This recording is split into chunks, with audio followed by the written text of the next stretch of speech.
नमस्कार, आप देख रहे हैं आरजे भारत न्यूज 7 और मैं हूं आपके साथ श्वेता। तो चलिए रुक करते हैं आज की प्रमुख और बड़ी खबर पर। मध्य प्रदेश के बहुचर्चित हनी ट्रैप मामले को लेकर शनिवार को इंदौर में सुनवाई हुई, जहां आरोपी पक्ष की महिलाओं द्वारा ली गई आपत्ति पर शासकीय अधिवक्ता की ओर से जवाब पेश किया गया, जहां पूर्व मुख्यमंत्री कमलनाथ से जवाब मांगे जाने को लेकर अगली सुनवाई की तारीख तय की गई। 2018 में इंदौर पुलिस द्वारा दर्ज किए गए प्रदेश के बहुचर्चित हनी ट्रैप मामले में शनिवार को सुनवाई हुई, जहां आरोपी तीनों महिलाओं की ओर से 1 महीने के भीतर जांच पूरी करने और पूर्व मुख्यमंत्री कमलनाथ से जवाब मांगे जाने का आवेदन प्रस्तुत किया गया और प्रदेश सरकार की ओर से जांच अधिकारी आदर्श कटियार को निर्देशित किए जाने का निवेदन किया गया, जहां शासकीय अधिवक्ता अभिजीत सिंह राठौर द्वारा आवेदन के संबंध में जवाब प्रस्तुत करते हुए बताया गया कि माननीय न्यायालय जांच के लिए किसी पक्ष को बाधित नहीं कर सकता और 1 महीने में जांच का आवेदन निरस्त किए जाने योग्य है, जिस पर न्यायालय ने आवेदन को खारिज करते हुए अगली सुनवाई के लिए 2 मार्च की तारीख निर्धारित की है, जबकि इस मामले में एसटीएफ की ओर से आदर्श कटियार को जवाब प्रस्तुत किया जाना था। फिलहाल अगली सुनवाई पर शासकीय अधिवक्ता की ओर से जांच के पहलुओं पर जवाब प्रस्तुत किया जा सकता है। आरजे भारत न्यूज 7 के लिए इंदौर से संजय शर्मा की ये खास रिपोर्ट। कृपया हमारे चैनल को लाइक, सब्सक्राइब, कमेंट और शेयर जरूर करें ताकि आने वाली खबरें सबसे पहले आप तक पहुँचें। धन्यवाद।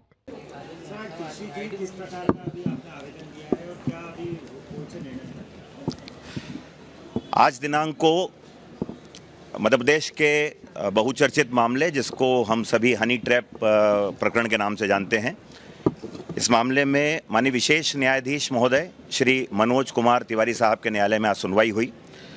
आरोपीगण श्वेता जैन, बरखा सोनी और आरती दयाल की ओर से 2 आवेदन लंबित थे न्यायालय में, जिसे अभियोजन की ओर से जवाब जिनका पेश किया जाना था।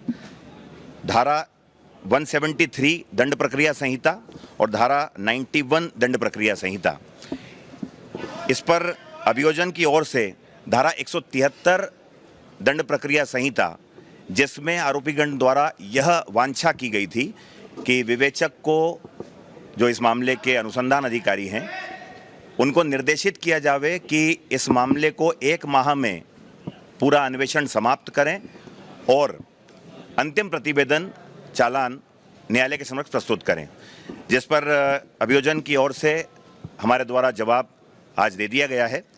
और जवाब में हमने यह आपत्ति उठाई है कि किसी भी अपराध के अनुसंधान अधिकारी को धारा 173 उपधारा 8 दंड प्रक्रिया संहिता के अंतर्गत यह शक्ति है कि वह किसी भी प्रकरण पर अपना अनुसंधान पूर्ण कर सकता है या उस अनुसंधान समाप्त करने के लिए किसी भी अपराध में किसी अनुसंधान अधिकारी को समाप्त करने के लिए बाध्य नहीं किया जा सकता। इस प्रकार का जवाब हमने 173 दंड प्रक्रिया संहिता पर दे दिया है, जिस पर तर्क दोनों पक्षों के जो बहस है वो दिनांक 2 मार्च 2024 को न्यायालय द्वारा नियत की गई है। धारा 91 दंड प्रक्रिया संहिता का भी आवेदन इन्हीं आरोपीगण की ओर से न्यायालय के समक्ष लगाया गया था, जिस पर अभी हमने मूल जवाब नहीं दिया है। जवाब का अवसर समाप्त न हो, जवाब का अवसर हमारा सुरक्षित रहे, उसके साथ हमने धारा 91 सीआरपीसी के आवेदन पर एक विधिक आपत्ति ली है कि ये जो धारा 91 सीआरपीसी का आवेदन है, ये इस प्रकरण पर, जहां पर न्यायालय द्वारा आरोपीगण पर चार्ज फ्रेम नहीं किया गया है, आरोप विरचित नहीं किए गए हैं, इस प्रकरण पर आरोपीगण की ओर से धारा 91 दंड प्रक्रिया संहिता का आवेदन पोषणीय नहीं है। और दूसरी आपत्ति यह ली गई है, विधिक आपत्ति, कि आरोपीगण की ओर से जो धारा 91 दंड प्रक्रिया संहिता का आवेदन लगाया गया है, उसमें जो वांछा की गई है आरोपीगण के द्वारा, वह अनुसंधान को बाधित करने संबंधी या अनुसंधान में हस्तक्षेप करने संबंधी है। तो और किसी भी मामले में किसी विवेचक को अनुसंधान को करने में कोई भी पक्षकार या कोई भी व्यक्ति बाधित करने के लिए बाध्य नहीं कर सकता है कि आपको ऐसा करना होगा, इस प्रकार से। तो हमारे द्वारा ये लीगल आपत्ति ली गई है। और धारा 91 दंड प्रक्रिया संहिता की अगर ये आपत्ति हमारी मान्य की जाती है तो ये विषय अभी समाप्त रहेगा। बस।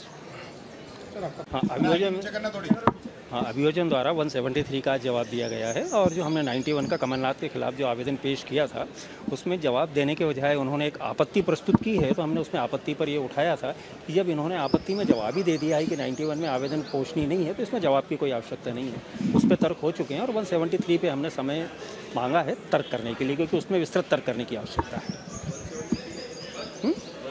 तो डॉक्यूमेंट से रिलेटेड है सारा, है ना?